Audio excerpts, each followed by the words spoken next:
परम शांति बाबू जी, मेरा क्वेश्चन है, क्या मृत्यु के समय पे क्या मनुष्य आत्मा को अपने जीवन के किए हुए कर्म याद रहते हैं?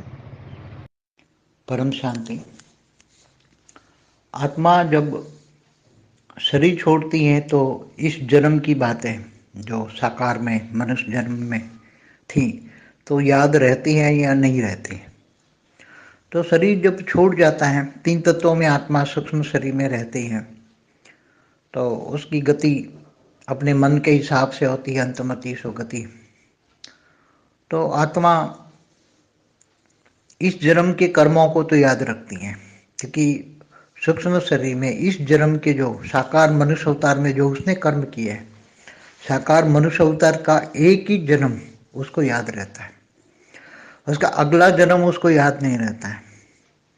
मगर जो मनुष्य अवतार में ये जन्म में जो काम किए हैं उसने, कर्म बंधन जो है या जो अच्छे किए बुरे किए, वो कर्म याद रहते हैं और वो ही कर्मों को बार बार याद करके आत्मा अच्छे कर्म किए हैं तो सुख पाती हैं, बुरे कर्म किए हैं तो दुख पाती हैं।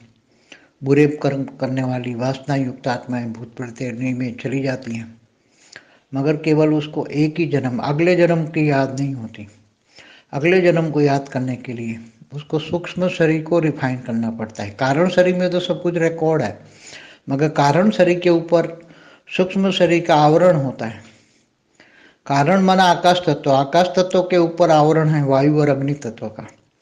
इसलिए वो सारे कर्म कारण शरीर में, कर्म तो रिकॉर्ड है मगर ऊपर आवरण है, इसलिए वो आत्मा मेमोराइज नहीं कर पाती, याद नहीं रख पाती, ना याद होता है। उसके लिए उसको अगर अगले जन्मों को याद करना है तो फिर उसको रिफाइन करना पड़ता है, सूक्ष्म शरीर को रिफाइन करना पड़ता है। और सूक्ष्म शरीर को जब रिफाइन करे तो रिफाइन करने के लिए आत्मा को त्याग और तपस्या करनी पड़ती है, ऊपर के लोक में जाना पड़ता है। जैसे स्वर्ग लोक तक तो थोड़ा थोड़ा ही उसको मेमोराइज हो जाता है, मगर फिर ऊपर स्वर्ग लोक से ऊपर महालोक जनलोक तक फिर सारा धीरे धीरे सब मेमोराइज हो जाती है। और सत्यलोक में जाती तो पूरा ज्ञान मेमोराइज हो जाती है। इसलिए आत्मा की कैपेसिटी के हिसाब से उसको ज्ञान मेमोराइज हो जाता है।